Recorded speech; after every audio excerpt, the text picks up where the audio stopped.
Bienvenidos a nuestra emisión de Primera Plana con Alejandra Forero. A continuación, nuestros titulares. Dimas da información sobre el VTA. Así fue la visita de Panam Sports a nuestra isla.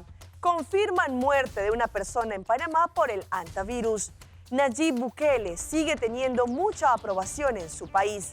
Lanzó un balón contra un maniquí y este fue el resultado. A esta hora y como todos los días, me place saludar a nuestros televidentes dándoles como siempre una cordial bienvenida a nuestra emisión de Primera Plana con Alejandra Forero.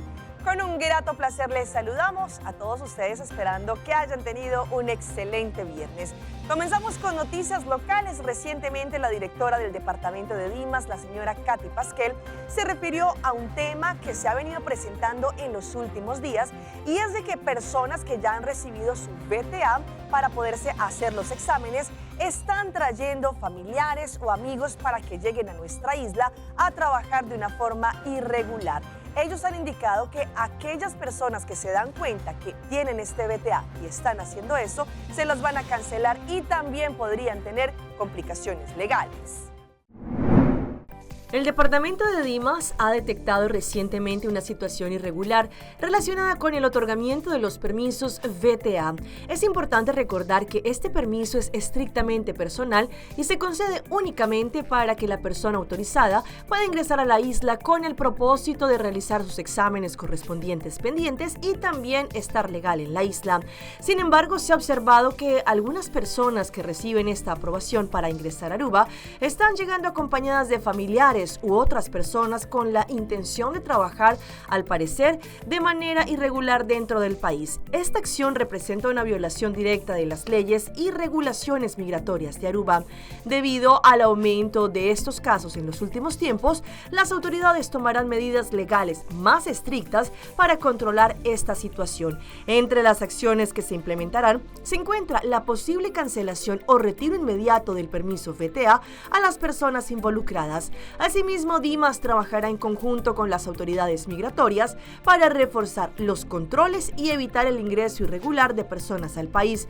Las personas que incumplan estas normas podrían enfrentar sanciones legales severas, ya que este tipo de conducta puede ser considerado un delito relacionado con el tráfico ilegal de personas. Se hace un llamado a todos los solicitantes y responsables a respetar las leyes migratorias de Aruba y hacer uso correcto de los permisos otorgados. Entre tanto, el Cuerpo Policial de Aruba recientemente realizó una jornada de controles en esta oportunidad en el distrito de Santa Cruz, verificando el comportamiento de los conductores. Hubo varios conductores que resultaron multados. Durante un operativo de control de tránsito que se realizó recientemente, agentes de la Policía de Santa Cruz detuvieron a 13 conductores por manejar bajo los efectos del alcohol. El operativo policial se llevó a cabo en distintos puntos estratégicos del distrito de Santa Cruz, donde las autoridades inspeccionaron varios vehículos como parte de esta acción preventiva. Además de las detenciones, la policía emitió 14 multas relacionadas con diversas infracciones, entre ellas conducir sin una licencia válida, no contar con la tarjeta de inspección técnica y circular con el impuesto de vehículos sin pagar. El cuerpo policial informó que estos controles de tránsito continuarán realizándose de forma regular como parte de los esfuerzos para reforzar la seguridad en las vías públicas. Las autoridades hicieron un llamado a los conductores para mantener en regla la documentación de sus autos y respetar las normas de tránsito. Asimismo, recordaron la importancia de reducir la velocidad, utilizar el cinturón de seguridad y evitar el uso del celular mientras conduce y, muy importante, si toma alcohol, no conduzca. 3 días de importantes reuniones se llevaron a cabo recientemente por parte del Comité Ejecutivo de Panam Sports, que por primera vez tenemos el placer de tenerlos acá en Aruba. Gracias también al arduo trabajo que ha realizado el Comité Olímpico Arubano para así también poder tener estas importantes sesiones informativas con delegados a nivel internacional. Vinimos a Aruba por muchas razones, pero la primera y la más importante es poder estar más cerca del Comité Olímpico de Aruba, valorando el tremendo trabajo que están haciendo, un trabajo que no es fácil, pero que se denota un gran esfuerzo, están trabajando de muy buena manera. Y también nos encanta la comunidad que han formado con el gobierno, que permite que los proyectos país, porque el deporte es un proyecto país, puedan seguir avanzando. Quisimos venir a esta linda isla también, que yo he estado un par de veces, pero que no habíamos tenido la opción de venir como organización, y nos vamos muy contentos con la calidez que el Comité Olímpico nos ha mostrado, que el gobierno, que la señora ministra nos ha mostrado. Y nos vamos con el desafío de seguir trabajando con Aruba, con el Comité Olímpico, para que los deportistas sigan creciendo. Eso significa que vamos a hacer todo lo que sea necesario en distintas áreas, en capacitación, en apoyo a los deportistas, en un trabajo conjunto con el comité, porque primero que nada valoramos que sí se está trabajando y mucho, y si nosotros podemos apoyar a que el trabajo sea mejor, aquí vamos a estar. Fue un muy buen comité ejecutivo, muy trabajado en distintas áreas que son de interés. Uno de los puntos más importantes fue Lima 2027, que hoy día en la mañana tuvimos una presentación muy sólida, lo cual nos da mucha confianza de que los Juegos van a ser una gran realidad. En el día de hoy finalizamos la reunión del Comité Ejecutivo de Pan Am Sports, celebrado aquí en la isla de Aruba, la Isla Feliz. Para nosotros, como Comité Olímpico Arubano, fue un honor muy grande poder recibir nuestros compañeros del continente completo de Panamérica para estar con nosotros en Aruba a celebrar esta reunión tan importante. Aruba fue el anfitrión de esta reunión por primera vez en la historia y nos dio la oportunidad de devolver realmente el cariño que siempre nos han recibido en los diversos países. Ahora nos tocó a nosotros. Y lo hicimos con el mayor del cariño, pero también con un nivel de profesionalismo que merece la Organización Panamericana.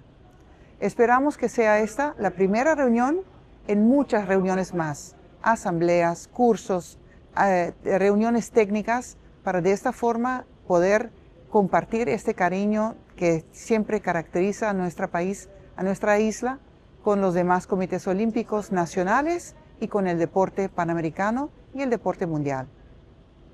Gracias por esta oportunidad, Pan Am Sports, y ojalá digamos hasta la próxima vez.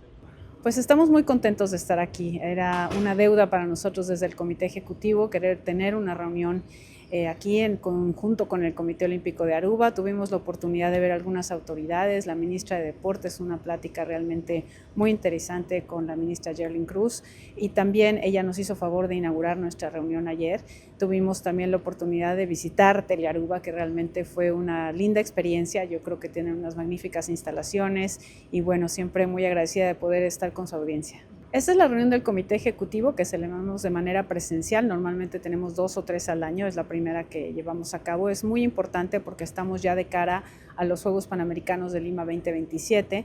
Tenemos una asamblea general este año donde vamos a analizar cómo fueron los Juegos de Asunción 2025 y ya los últimos preparativos para dentro de un año tener nuestra justa Panamericana, que es el evento deportivo más importante después de los Juegos Olímpicos. Así es, los miembros del Comité Ejecutivo se sientan aquí representando las 3 zonas geográficas que tenemos, y realmente lo que hacemos es llevar la voz de los 41 comités olímpicos a la mesa donde se toman las decisiones. Es una reunión sumamente importante para nosotros. Se analizaron muchos de los temas que están ahorita en boga en el movimiento olímpico internacional, pero sobre todo en la adaptación que tiene nuestro movimiento olímpico panamericano. Pan Am Sports brinda ayuda por medio de programas de solidaridad olímpica mundial y continental a todos los comités olímpicos. Aruba evidentemente es uno de ellos, de los que ha llevado a cabo muchas actividades de los comités olímpicos nacionales. Tenemos un programa de jóvenes atletas en el que también están muy esforzados. Ellos se encuentran ahorita en un proceso, digamos, de cerrar la brecha y sembrar semilla para tener a los atletas más fortalecidos y de cara a los próximos Juegos Panamericanos y los Juegos Olímpicos. Este año tenemos los Juegos Centroamericanos y del Caribe, donde también Aruba siempre juega un papel muy especial. Yo creo que es muy importante el fogueo que le dan a sus atletas y ellos participan mucho con nosotros en diferentes programas que tenemos. Realmente el poder estar aquí, una isla tan cálida, con una gran anfitrionía, yo creo que nos sentimos todos como en casa y eso aligera mucho el trabajo. Yo creo que lo hace muy fácil poder entrar aquí a una reunión, pero teniendo este paraíso en el que viven ustedes.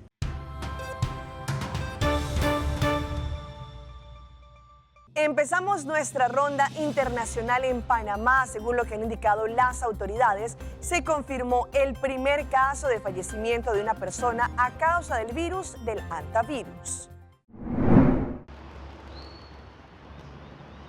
Son 2 casos de hantavirus que están siendo investigados en la provincia de Veraguas. El hombre de 42 años que se reportó de parte de la Epidemiología Nacional del Ministerio de Salud y que falleció, residente en Ocú, pero el lugar de trabajo, Rincón Largo de Montijo. Y el segundo caso, una mujer de 35 años de Catibé, en el distrito de Soná, se mantiene en estos momentos en cuidados intensivos del Hospital de Veraguas Luis Chicho Fábrega.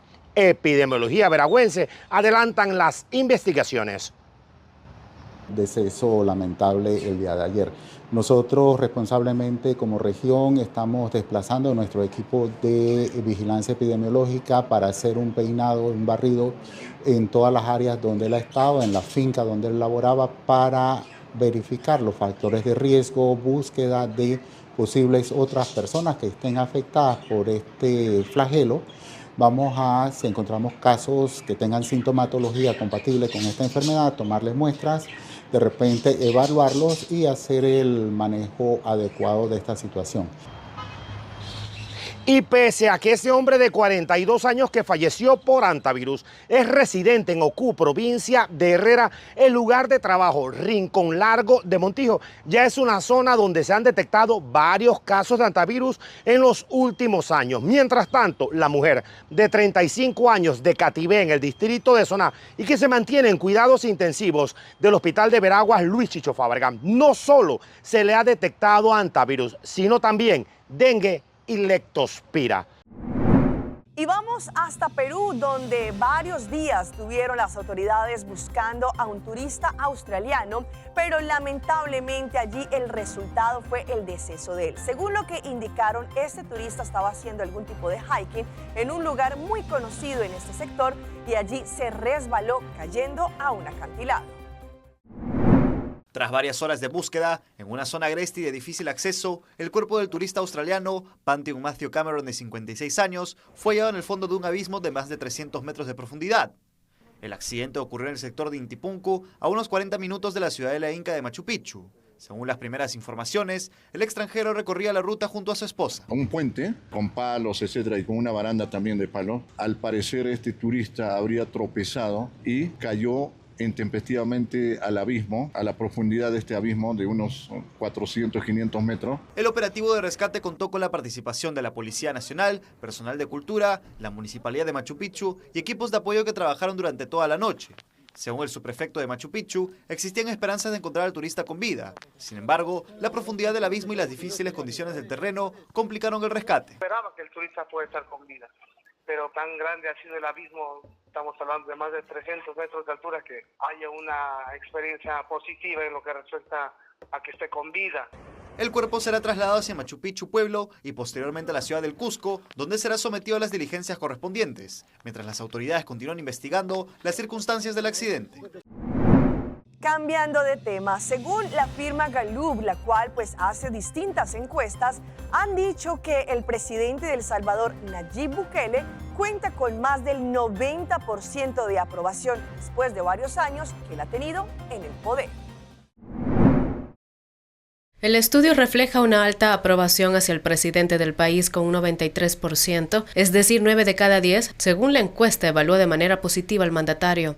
Recordemos que los distintos mandatarios pasan por lo que se llama un periodo de luna de miel, a donde posterior a las elecciones hay mayor favorabilidad y la gente le da el beneficio de la duda con respecto a sus acciones que va a realizar. Hoy lo que estamos observando es que Nayib Bukele ha subido casi 15 puntos a partir de su periodo inicial, superando ya el 92%. La seguridad sigue siendo el punto mejor evaluado del gobierno. El 98% de la opinión pública aprobó el trabajo en esa área y el 77% de los encuestados incluso apoya endurecer las medidas antipandillas. El Salvador es referente a nivel internacional con respecto al trato que se está haciendo de la delincuencia y vemos distintos mandatarios, candidatos a presidente queriendo venir al país a conocer lo que se está haciendo.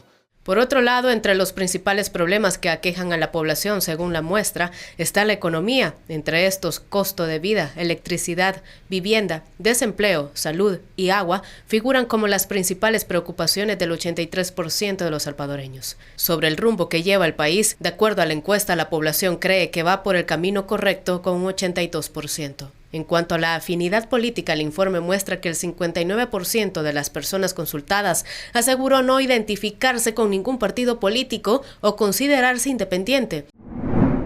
Como positiva han dado a conocer tanto maestros como también padres de familia la decisión que han tomado de que en los colegios no se permita el uso de los dispositivos móviles.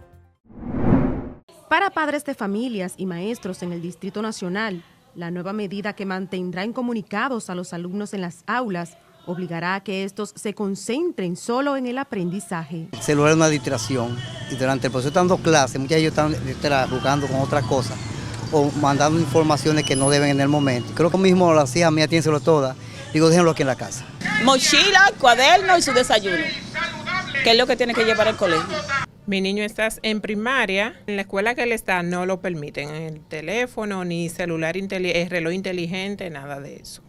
Esta ordenanza departamental 011-2026 del Ministerio de Educación prohíbe el uso total de los celulares en el nivel inicial, establece restricciones en primaria y un uso regulado y supervisado en secundaria, bajo criterios definidos por cada institución, para frenar el impacto de las redes sociales y la salud emocional de los estudiantes. La disposición también prohíbe grabar o difundir imágenes y videos dentro de los centros educativos sin consentimiento, así como medidas de prevención contra el ciberacoso, la humillación digital y otras formas de violencia en entornos virtuales.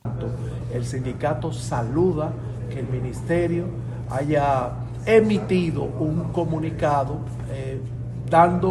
apoyando esa decisión que hace tiempo se está implementando tanto en la capital como en el interior del país. El uso del celular a una edad temprana en los niños causa mucha diferencia en el aprendizaje. Y no es posible que un niño en una edad de menos de 12 años use un dispositivo hasta 4 y 5 horas, que eso lo permiten los padres. Vamos a nuestra pausa comercial, pero ya regresamos con más información. La importancia de las pruebas para el cáncer colorectal. Ainda bota sentado agora para serviço? Van online, conceita por regla tuco digital. ¿En serio? Van online, fácil mes. Me paga mi cuenta, fácil mes. Van online, para mí te para de rei más. Mi serviço não aceita regla fóricas. Paga boa cuenta, pay da way. Paga online, online banking. Regla serviço, aceita WhatsApp. Regla más cosas, aceita kiosco. Hey, Roman, nunca más me te para de rei. Van online, baby. Van online, fácil mes. Me paga mi cuenta, fácil mes. Aceitar.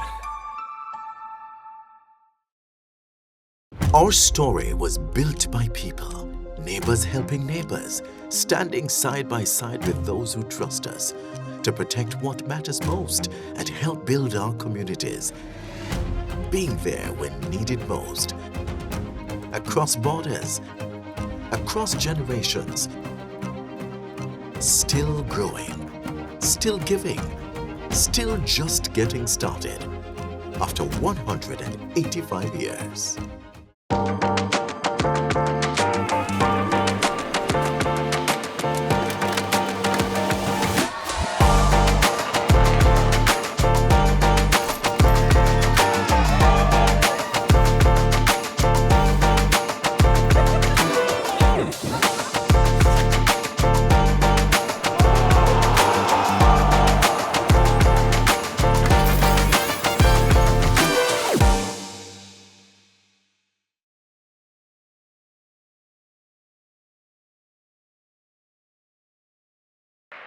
E emoção grande não se queda solamente dentro sala.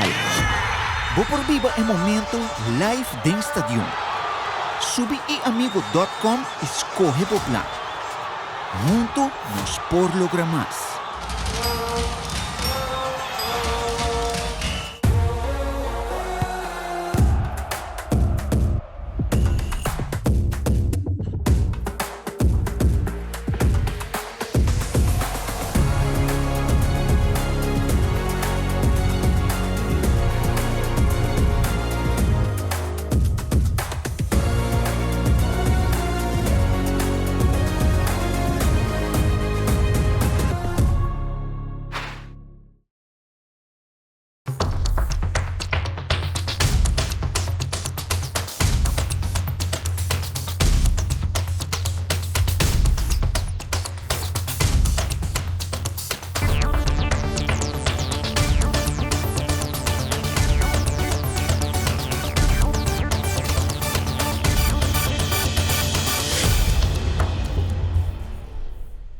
Continuamos con más información a través de Primera Plana.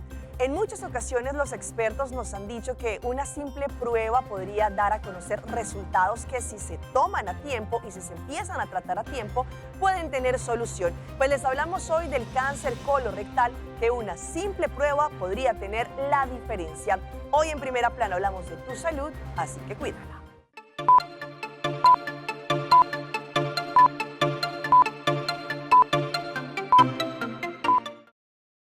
Solo este año en Estados Unidos se esperan más de 55,000 muertes por cáncer colorectal. Los estudios demuestran que la detección temprana puede salvar vidas, pero 1 de cada 3 adultos elegibles no está realizando las pruebas de detección. La colonoscopía sigue siendo una prueba de la que no hay ninguna mejor, pero hay personas que no pueden o no quieren someterse a una colonoscopía. Por eso la American Cancer Society publicó nuevas pautas dirigidas a animar a más personas a realizarse las pruebas, ampliando las opciones de detección del cáncer colorectal para aquellos con riesgo promedio de padecer la enfermedad. Ahora se recomiendan 2 pruebas de heces para hacer en casa cada 3 años. Una es una prueba de nueva generación vendida bajo el nombre de Cologuard. Busca mutaciones de ADN detectando sangre oculta y ciertos genes, proteínas u otras moléculas que pueden ser una señal de cáncer en las muestras de heces. La segunda, llamada ColoSense, detecta marcadores de ARN, que pueden detectar crecimientos anormales o células en el colon y sangre no visible a simple vista, y por primera vez las directrices ahora respaldan una prueba de detección de cáncer colorectal basada en sangre que se realiza en el consultorio médico, aunque los expertos dicen que esta prueba es menos efectiva.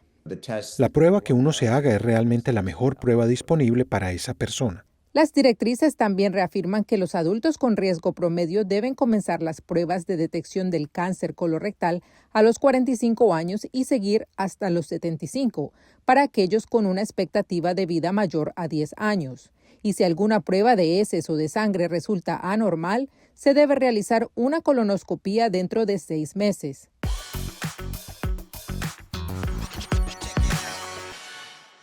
En nuestra sección de las más virales les mostramos esta historia de una mujer que acababa de dar a luz y allí su esposo, que quería estar colaborándole en este momento, se desmayó.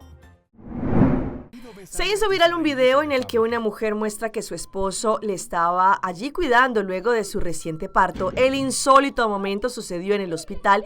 El hombre, acompañado allí a su pareja al baño, vio sangre y se desmayó, y al derrumbarse se golpeó en la cabeza y tuvo que ser asistido por las enfermeras. Después del parto se suponía que tenía que asistirnos a mí y al bebé, pero pasaron cosas y terminó siendo él el paciente y yo cuidando a 2 bebés, escribió la mujer en tono humorístico, riéndose de la situación. Según explicó la madre, la grabación se originó de forma accidental, ya que empezó a filmar porque creyó que su esposo simplemente iba a salir del baño pálido por la impresión. Sin embargo, que la situación jamás iba a escalar hasta un desmayo. Sinceramente, me asusté terrible, pensé que había quedado allí. Lo filmé porque pensé que iba a salir del baño blanco, pero pasaron cosas. El desenlace cómico llegó con la recuperación del hombre. La mujer bromeó diciendo que casi se queda viuda. Y si hablamos de historias que se viralizan, vean lo que le ocurrió a esta familia en Argentina. Pues la mamá decidió patear un balón porque tenía un maniquí, era como un portero. Sin embargo, al final, cuando pateó, destruyó totalmente este maniquí. En las últimas horas se viralizó un hecho pocas veces visto en redes sociales. Una familia allí se encontró con una pelota, un arco y un arquero maniquí en un local de deportes y decidieron que la madre pateara sin esperar lo que había terminado. Todo comenzó cuando un joven le acercó una pelota a su mamá para que allí hiciera la prueba y pateara hasta el arco. Al costado del arco había un maniquí en posición de arquero. La mujer pateó al arco, pero le erró y la pelota impactó contra el brazo del muñeco, que por la fuerza del disparo se rompió. Instantes después, el maniquí perdió estabilidad y se cayó para atrás, causando la sorpresa y la risa de los hijos. Sin embargo, la madre se vio preocupada por la situación, tratando de encontrar una solución. Rápidamente, la familia argentina decidió irse del local sin avisar del inconveniente que provocaron.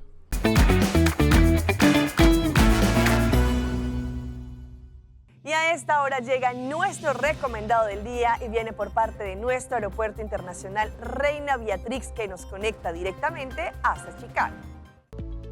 Descubre una de las ciudades más vibrantes de los Estados Unidos. Puedes viajar todos los días desde Aruba a Chicago con United Airlines y vivir una experiencia inolvidable. Explora su arquitectura icónica, su increíble escena gastronómica y todo el encanto de la ciudad de los vientos. Para más información y detalles, visita www.airportaruba.com. Y hablando de más de estas historias, vean a esta mujer que quiso hacer una torta muy especial que había visto en redes sociales de frutos rojos. Sin embargo, el resultado no fue el esperado. El mundo de la repostería casera suele regalar momentos divertidos en las plataformas digitales y esta vez el protagonista fue una torta que no salió como se había planeado. Una usuaria de TikTok decidió registrar el paso a paso de una preparación que prometía ser un éxito visual, pero que terminó convirtiéndose en un contenido viral debido a su inesperada apariencia. La joven intentó cubrir la superficie con una generosa capa de frutos rojos buscando un acabado profesional. A medida que avanzaba el video, los seguidores notaron que la combinación de los ingredientes y el jugo de la fruta comenzó a teñir la cobertura de una forma extraña.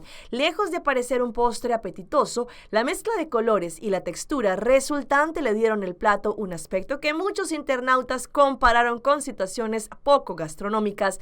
La creadora de contenido tomó el traspié con humor y admitió que el desenlace no fue lo que esperaba.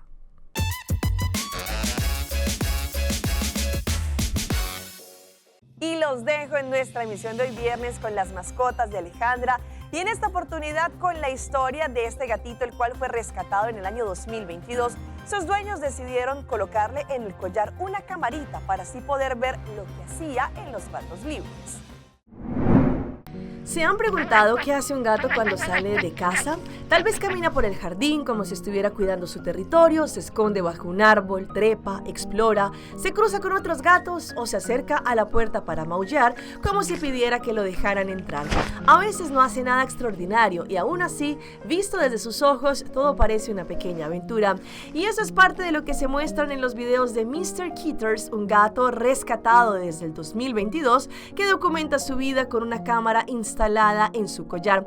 En sus videos, Mr. Kitters juega, camina, entra en el pasto, escarba, salta, maulla, observa a otros gatos y se mueve por el exterior con una mezcla de rebeldía y misterio que causa intriga a quienes lo ven.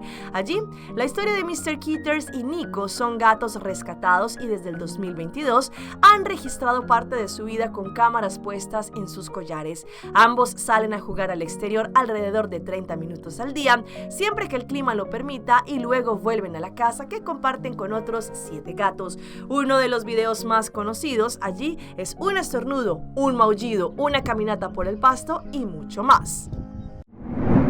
Hasta aquí nuestra emisión por el día de hoy. De parte de todo nuestro equipo que hace posible Primera Plana, les queremos agradecer como siempre por su fiel sintonía. Recuerde que en redes sociales nos pueden seguir. Estamos en Facebook, nos encuentran como Primera Plana con Alejandra Forero. Continúen con la buena programación que tenemos acá en Telearuba. Nos vemos el próximo lunes en una nueva emisión. Mientras tanto, que tengan un feliz fin de semana.